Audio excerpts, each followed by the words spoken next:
Hello everyone. So with the Let's Play scene kind of dried out at the moment, I figured I would start reviewing a few books, starting with the one I'm working on now.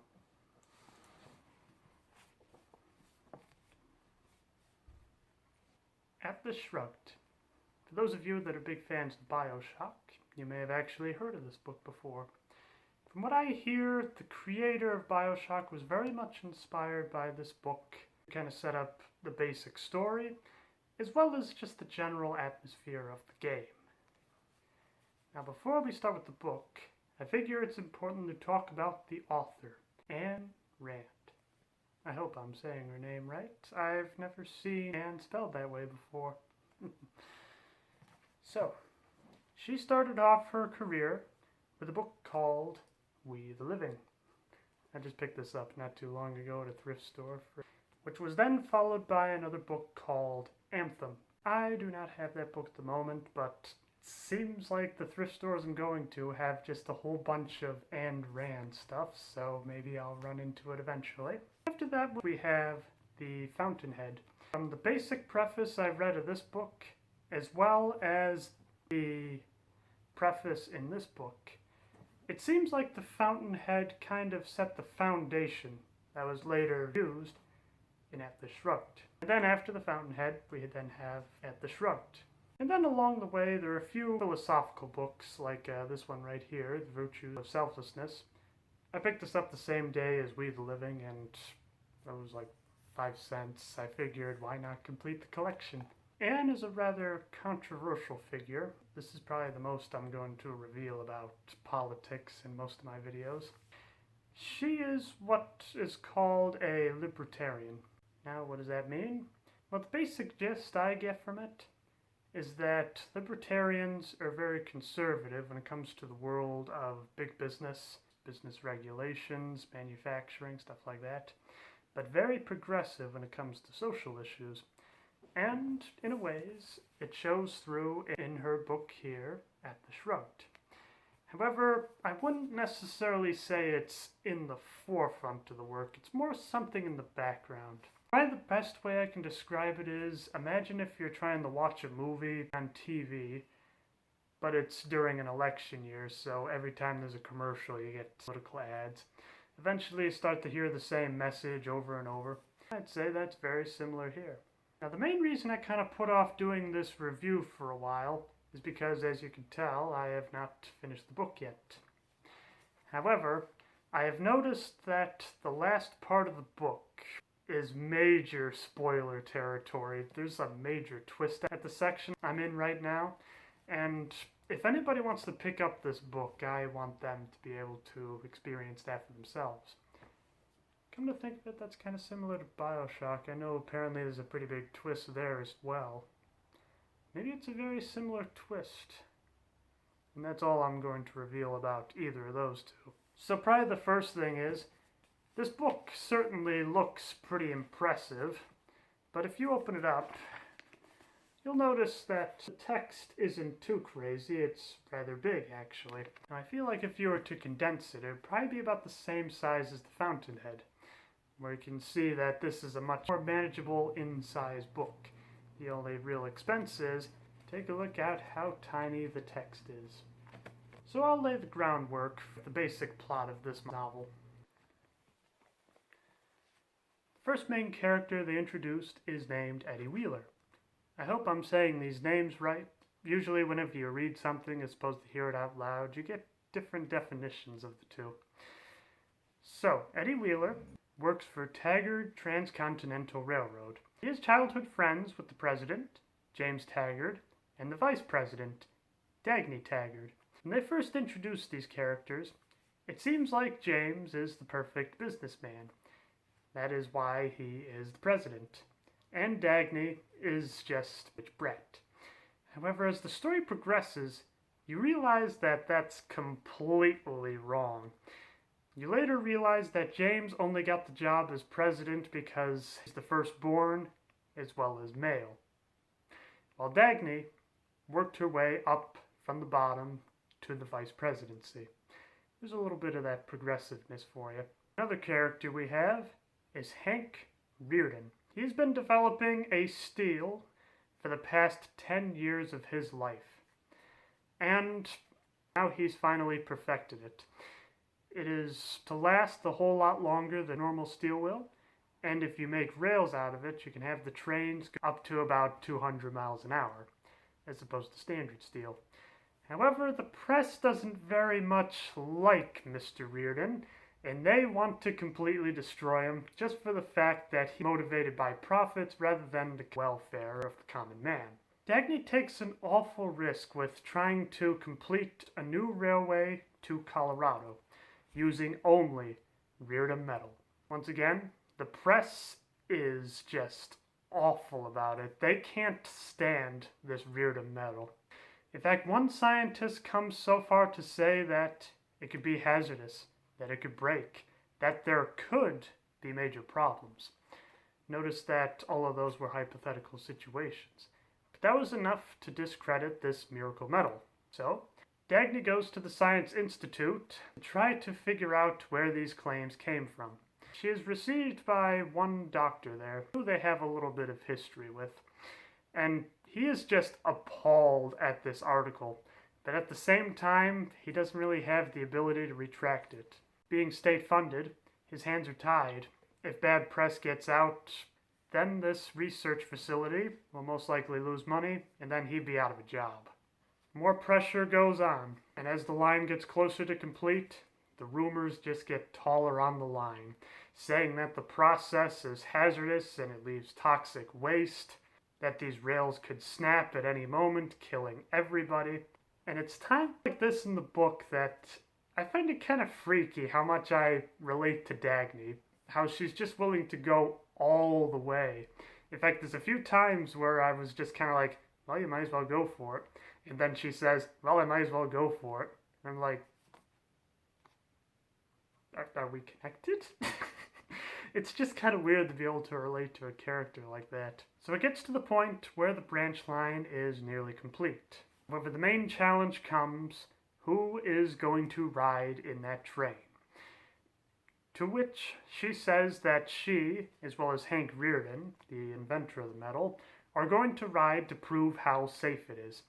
However, finding an engineer for it becomes a rather hard task because all of them are so nervous that this metal is going to break and that they're all going to perish into a fiery death. However, Dagny's spirit raises a counter-movement, and when the time comes for her to search for engineers, there is more than she can count waiting in her office. The branch line is complete, and Dagny and Reardon ride it all the way at a good 120 miles an hour, which, from what I've gathered from the book, about 50 is the average, so nearly double that. The branch line is a success, and the press loves it, all of a sudden proclaiming that Reardon metal is the miracle metal, the metal of the future. Everybody wants to get their hands on this metal. Now that is part 1. This book is separated into 3 parts. I will talk briefly about part 2, but part 3 is what you will have to read on your own, because that is where the great mysteries finally start to get revealed. And it is so fantastic, I just don't want to spoil that for anyone. So this branch line was meant to go to Colorado. The main reason is because of Ellis Wyatt. He is an oil baron who found a way to be able to bring back old oil wells to life by extracting shale, or something like that. He waits for them at the other end of the track and congratulates them. And here is where there's one major plot twist. So Hank Reardon is a rather reserved man. He was always about business first. He never really sought the ideals of pleasure, because he always thought about that being a distraction from the work. And as such, he was always considered a virtuous man. But when Ellis Wyatt invites both Hank and Dagny up to his private log cabin, he just can't help himself, and Dagny and Hank have an affair. And this is something that goes back and forth for most of part 2. But also in part 2 is where you start to see a little more of the political motivation. So, as I mentioned, Reardon Metal, it is the hottest thing and everybody wants it. However, there is only one supplier, and several businesses can't stand that. So what do? They go to their congressmen, they go to their senators, and they find a way to try to make it so Hank has to share it with everyone. Now how they do it here is rather interesting. The first people to try to ask for the metal is the State Science Institute. Ironically, the same people that tried to denounce this miracle metal while they were trying to make the Rio Norte line. That's the one that goes to Wyatt's oil fields. He basically tells them straight up, no. And this scientist they send to try to get the metal from him is rather shocked, because he's kind of amazed about how people don't really act this way anymore. That's not right. I thought I had him. And so he kicks him out. Since that didn't work, they get a lot more fierce. They pass a directive. It's 10-289 is the directive. Basically, this directive destroys any intellectual property. You know what? Just for fun, let me read it. There's a reason I bookmarked it, is because it was so crazy. Hopefully this won't be too boring. Okay, point 1. All workers, wage earners, and employees of any kind whatsoever shall henceforth be attached to their job, and shall not leave, nor be dismissed, nor change employment, under the penalty of a term in jail. The penalty shall be determined by the Unification Board, such board to be appointed by the Bureau of Economic Planning and National Resources. Point 2. All industrial, commercial, manufacturing, and business establishments of any nature whatsoever shall henceforth remain in operation, and the owners of such establishments shall not quit, nor leave, nor retire, nor close, sell, or transfer their business under penalty of the nationalization of their establishment. Okay, point 2 is actually a major plot point that I missed. So, when these directives were starting to get bad, when regulations were just going crazy, there were just several major businesses that were just torching places and then just disappearing from the face of the earth.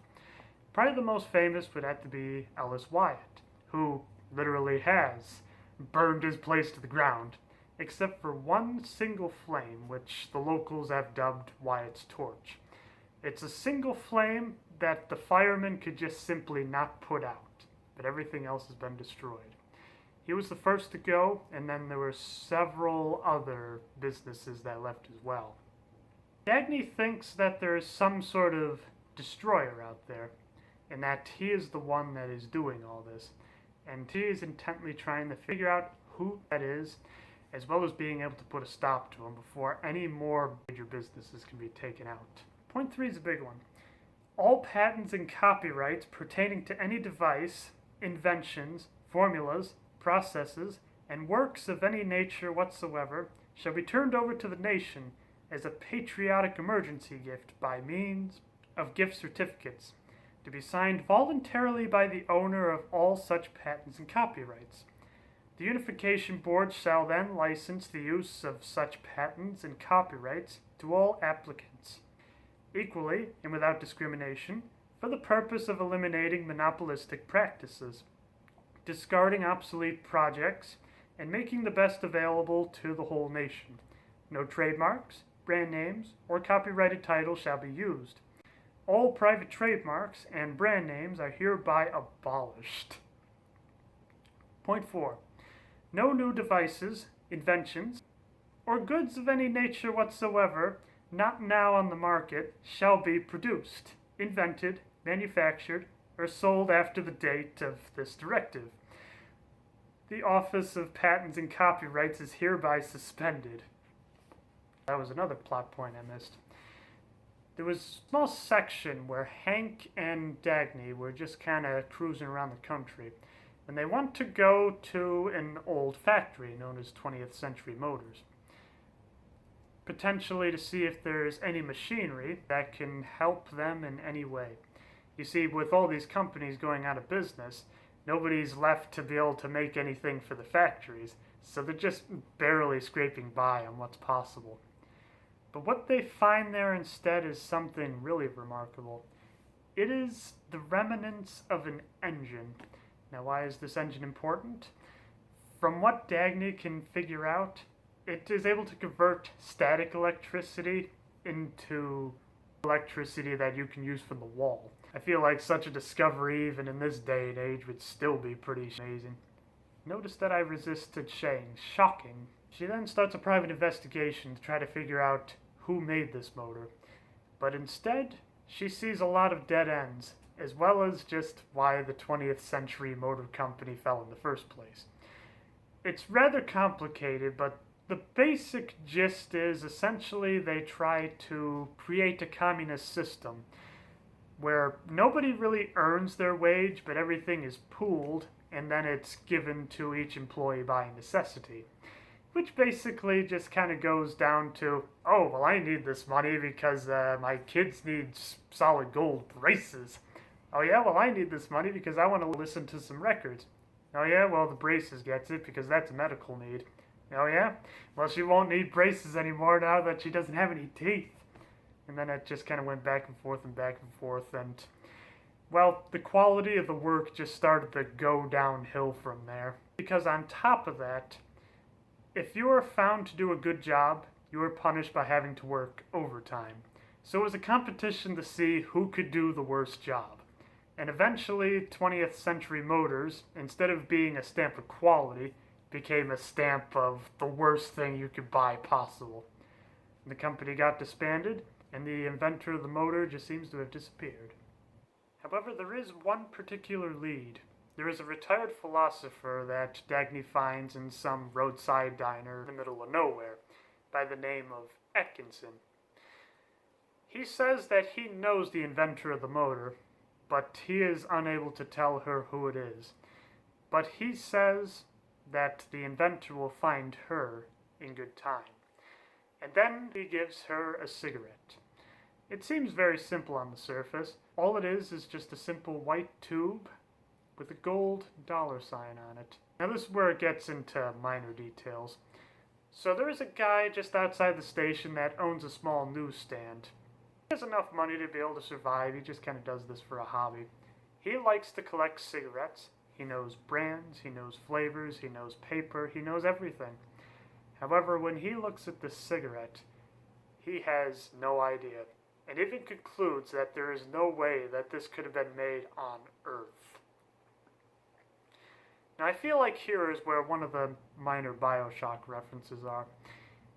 One of the main reasons he says he loves cigarettes so much is because it's like having fire at the end of your fingertips. Point 6. Every person of any age, sex, class, or income shall henceforth spend the same amount of money on the purchase of goods per year as he or she, or they, I just feel like adding that in there, spent during the basic year, no more and no less. Over and under purchasing shall be fined, such fines to be determined by the Unification Board. It is only under this directive that the scientists are actually able to get Hank Reardon's medal. Not only because of the intense rules, but because they realized that he had an affair with Dagny, and he did not want to soil her good name. I mean, I will say that's a rather noble gesture, but at the time that happened, Dagny just basically said, screw it, I'm leaving the company, I'm not going to work under these conditions. So in a way, she almost kind of discredited herself by doing that. But at the same time, the newspapers were kind of hushed about that because they don't want people to know that somebody high up and mighty left because of their awesome rules that they just made. So before these directives hit, Dagny was able to find an independent scientist to try to rebuild this motor. She had been back and forth with the scientist a few times, and she even received a letter after she quit. And the scientist said that it was getting rather promising. However, Dagny was worried that this destroyer was going to find him too, and thus the motor would no longer exist. So, she tries her best to reach the scientist before this mysterious destroyer does. Now, the interesting thing is, he is only too late by about 10 seconds, but the trail is still hot, and she pursues this mysterious destroyer. And what she finds is something that was far beyond her imagination, as well as far beyond mine. And like I said, that is where the major twist is, and I don't want to go any further than that. So, that is the basic plot of Part 1 and Part 2 of Atlas Shrugged. Obviously, there were a lot more characters and events that were discussed in the book, but that's the basic gist. So before I forget, there are two things I wanted to mention about the book itself. The first is this particular picture. So you'll notice that is a picture of what appears to be a really buff person holding up the title. This actually gives a pretty good glimpse as to why it's called Atlas Shrugged. So for those of you that don't know Greek mythology, my understanding of the story of Atlas is that he did something to rather upset the gods. So as punishment, he was forced to hold up the earth. Which, if you look closely, that is what this guy is doing to the title. He's holding it up. And now, where the title comes from, a small quote. I think I better just read it to be sure I get it right. Are you willing to accept it? Do you care to purchase at the price of your great endurance, at the price of your agony, the satisfaction of the needs of your own destroyers? No. Mr. Reardon, said Francisco, his voice solemnly calm. If you saw Atlas, the giant who holds up the world on his shoulders, if you saw that he stood, blood running down his chest, his knees buckling, his arms trembling, but still trying to hold the world aloft with the last of his strength, and the greater his effort, the heavier the world bore down upon his shoulders, what would you tell him? I don't know. What could he do? What would you tell him? To shrug. For my interpretation of that quote, the only thing I can think of is that the idea of Atlas shrugging off this labor of having to hold up the world is pretty much the same thing as Francisco saying, well, tough, that's life. You just gotta stick it out. Everybody's got problems, so you got one too? And then this thing I found really interesting. You see, I like to buy books used. I got this at a thrift store for $5, I want to say. But the interesting thing is, it's signed. Not by the author, but somebody who's just a big fan of the book. One of the best books I read. Thank you for everything. Casey. I have no idea who this Casey is, but if you're watching this, I'm really enjoying this book too. In all honesty, I think this could make a pretty good movie. Well, actually, I think somebody did make a movie about these. I remember seeing for sale when I was looking for other versions of this book that they made movies out of each parts. However, I feel like it would fit more with like a gritty noir sort of thing, because I find this book to be very engaging and interesting. It's not really action-oriented, it's more about the policies and the people, which are really well written. And I feel like that would kind of go well with like a black and white noir sort of movie. Ones that are more focused on the dialogue rather than, ooh, that guy has a gun, you better attack him. All the same, I'd be very interested to see how the movie adaptations did it. As for her writing style, I love it. I'd probably say it's a mixture between John Steinbeck and George Orwell.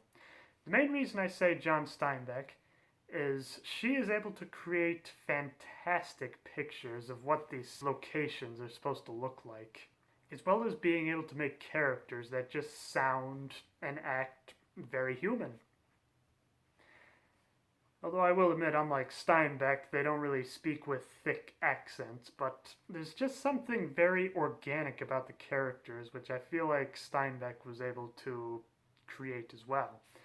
And the main reason I say George Orwell is because George Orwell was also politically motivated with most of his books. Like, for example, I've read only two of them. You got 1984 and Burmese Days. It seems like in both of them he was telling a story, but every so often he was trying to sneak in a political essay as well. Very similar to how Anne did it in this book. the idea that it is a very fascinating story, but every so often there's a break in the action that kind of talk about their political views. I almost kind of wonder if both of them ever got together at one point. I feel like they would have some really interesting conversations. So, would I recommend it? I mean, if you're not intimidated by big books, and say if you read actual War and Peace from beginning to end, or Les Miserables from beginning to end, you'll find this to be a rather short book. But if you're used to, say, books that are this size, or maybe this size, this is going to seem very intimidating. But I will admit, I had no idea I'd end up liking this book as much as I did. I mean, it just kind of grabs you by the collar and just won't let go until it gets to the end. In fact, it almost seems like it tightens its grip towards the end of 2 and the beginning of 3. I really loved reading the book, but at that point I'm just kind of like, no, I want to keep going. Then eventually my eyes would just start hurting and I'm just like, okay, you gotta stop. Gotta stop right there. I recommend it, but just be sure to A, pace yourself, because your eyes can only take so many words a minute, and B, it's big. I feel like if you try to read it all at once, you'll kind of forget the minor details. Although I have a feeling it would probably work really well as a book on tape. However, it'd be kind of long. So, that is my review on Atlas Shrugged. I like to read a lot of classic books. If you have any classics you'd like me to try to review, feel free to leave a comment and I'll see what I can do. But just know I haven't read all the classics. I mean, some of the classics can be pretty thick. So I'll tell you I've actually read it and then try to see if I can whip up a little review. However, my memory might be a little fuzzy since I may have read those books several years ago, but we'll see what happens. Till next time, keep having fun.